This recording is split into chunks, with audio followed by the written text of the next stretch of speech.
Have you ever picked up a hitchhiker? My friend and I were pulling onto the highway yesterday when suddenly a Mexican looking kid waved us down and ran up to our window.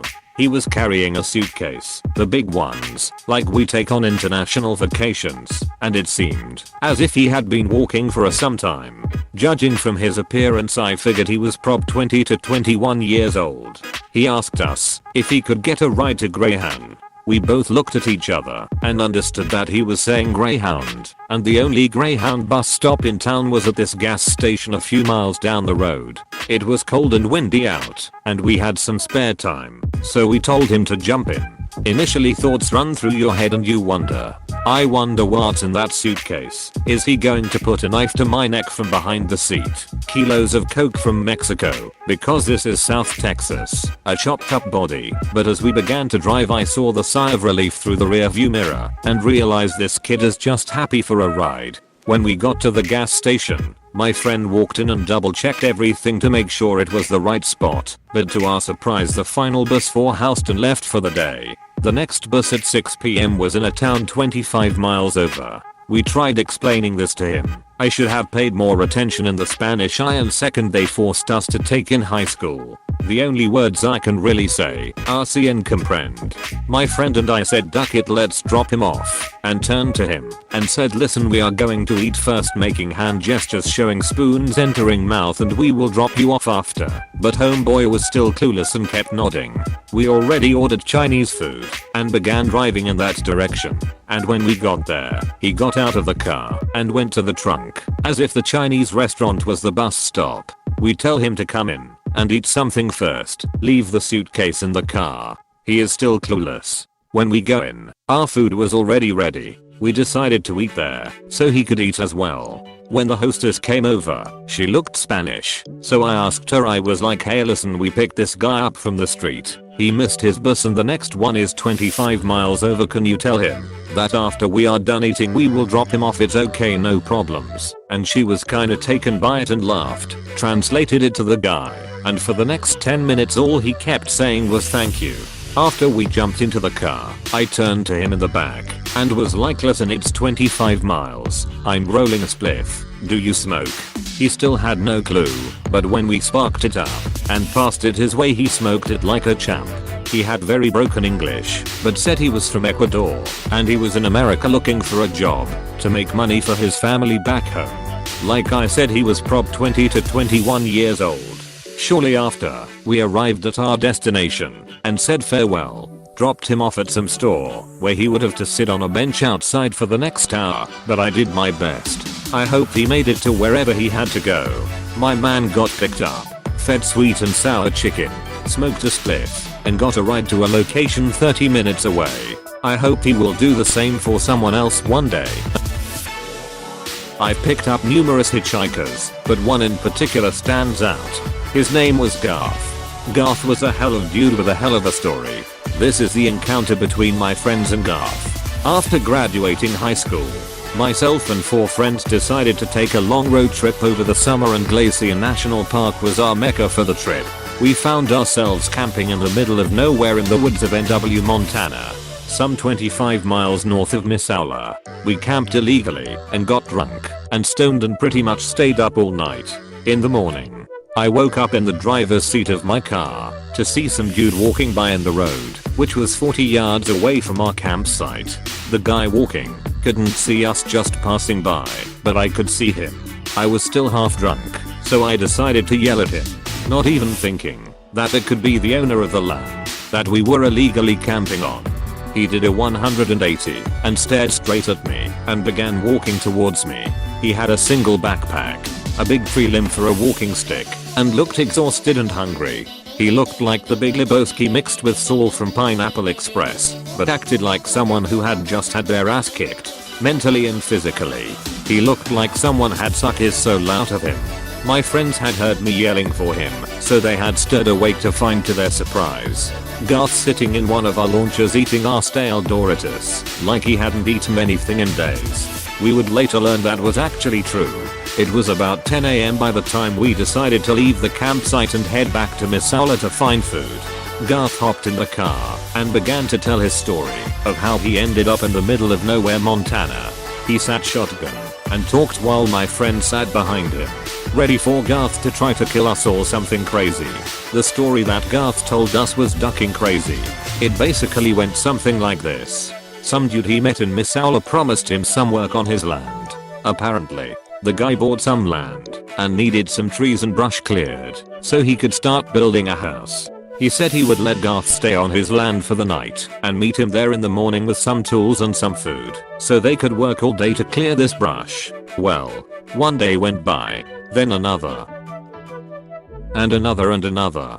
The guy never showed up, and Garth was on this guy's land for 5 duck-eyed days with no food or shelter. He luckily had a stream of water on his land that Garth drank to keep hydrated, but catching food was next to impossible. He said he could hear coyotes very close to him at night, and one morning he woke up to a bull moose 30 yards away from, snorting and stomping its hooves on the ground, ready to charge. Garth ran up a tree and stayed there for the rest of the day.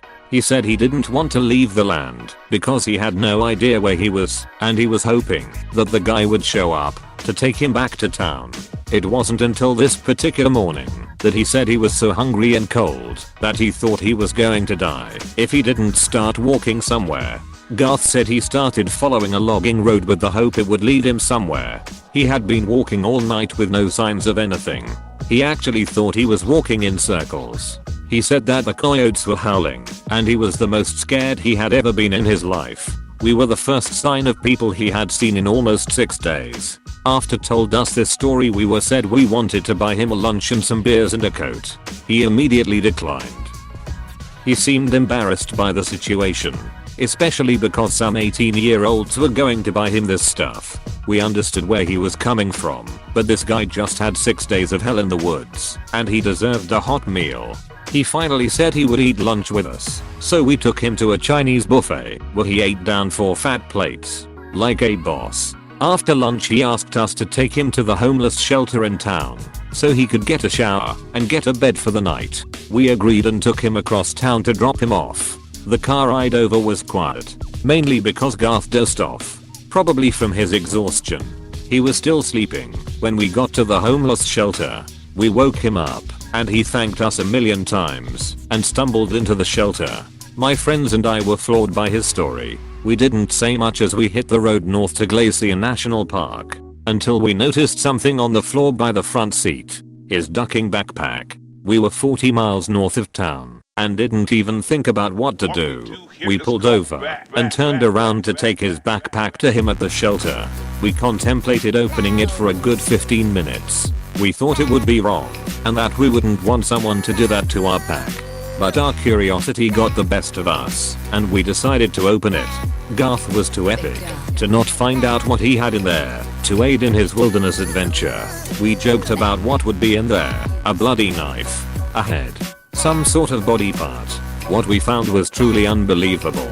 We found out that Garth was bipolar and diabetic based on his medications. He had some oral glucose gel to combat his low blood sugar, a blood sugar machine and Zoloft antidepressant. It blew my mind that this man, a diabetic, would even think about staying in the woods for this long while knowing he was a diabetic.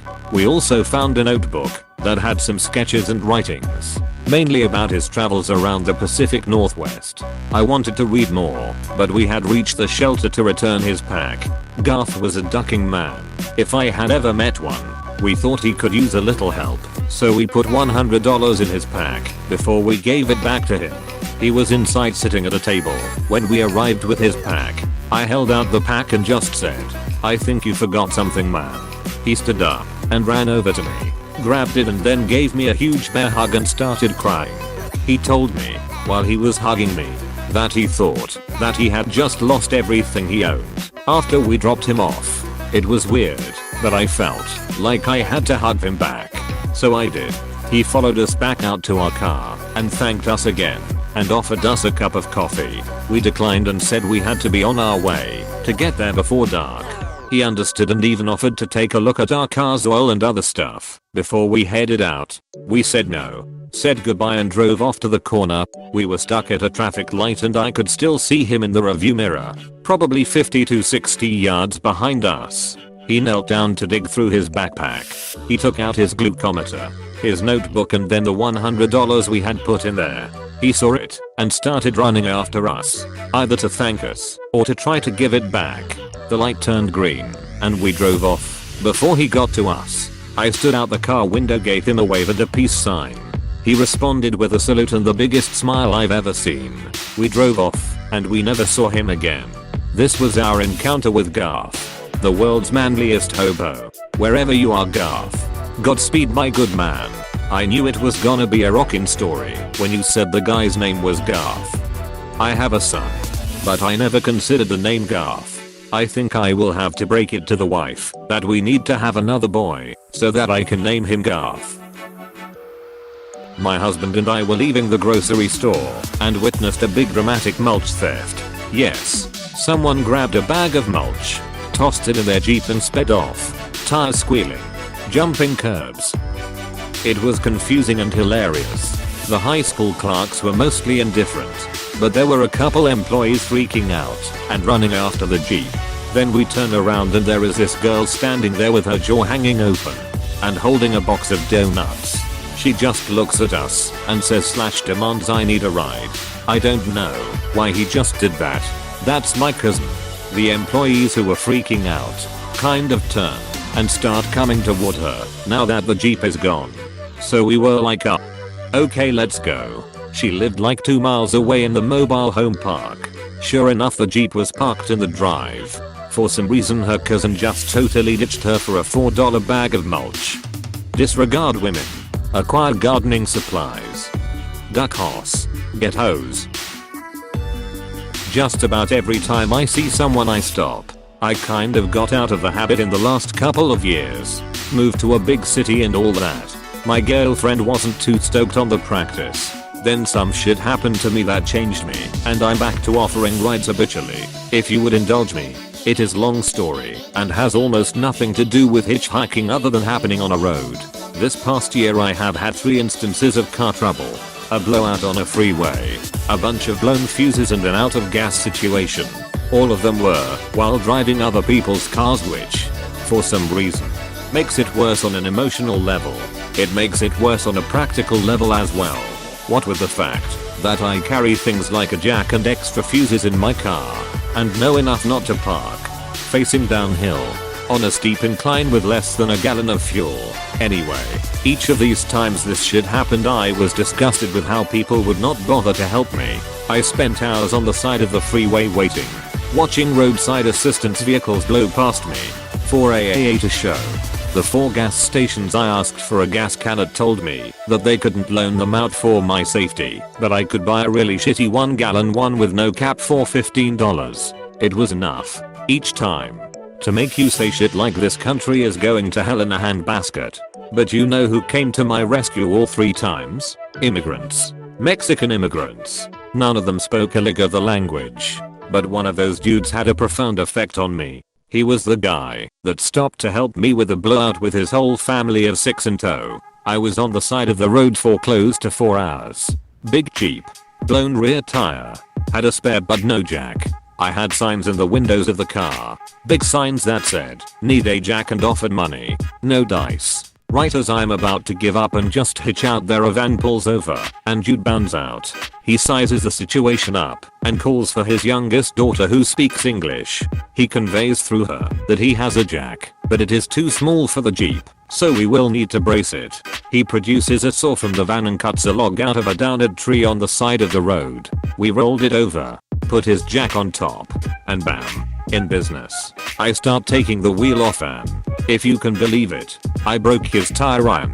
It was one of those collapsible ones, and I wasn't careful, and I snapped the head I needed clean off. Duck. No worries. He runs to the van, gives it to his wife, and she is gone in a flash. Down the road to buy a tire iron. She is back in 15 minutes. We finish the job with a little sweat and cussing. Stupid log was starting to give, and I'm a very happy man. We are both filthy and sweaty. The wife produces a large water jug for us to wash our hands in. I tried to put a 20 in the man's hand, but he wouldn't take it, so I instead gave it to his wife as quietly as I could. I thanked them up one side and down the other. I asked the little girl where they lived. thinking maybe I could send them a gift for being so awesome. She says they live in Mexico. They are here so mommy and daddy can pick peaches for the next few weeks. After that they are going to pick cherries then go back home. She asks if I have had lunch, and when I told her no she gave me a tamale from their cooler. The best ducking tamale I have ever had. So, to clarify, a family that is undoubtedly poorer than you, me, and just about everyone else on that stretch of road, working on a seasonal basis, where time is money, took an hour or two out of their day to help some strange dude on the side of the road when people in tow trucks were just passing me by. Wow. But we aren't done yet. I thank them again and walk back to my car and open the foil on the tamale, cause I'm starving at this point. And what do I find inside? My ducking $20 bill. I whirl around and run up to the van and the guy rolls his window down. He sees the $20 in my hand and just shaking his head no, like he won't take it. All I can think to say is poor favor, poor favor, poor favor with my hands out. Dude just smiles, shakes his head and, with what looked like great concentration, tried his hardest to speak to me in English. Today you. Tomorrow me. Rolled up his window. Drove away. His daughter waving to me in the rear view. I sat in my car eating the best ducking tamale of all time and I just cried. Like a little girl. It has been a rough year and nothing has broke my way. This was so out of left field I just couldn't deal. In the 5 months since I have changed a couple of tires, given a few rides to gas stations and once went 50 miles out of my way to get a girl to an airport. I won't accept money every time I tell them the same thing when we are through. Today you. Tomorrow me.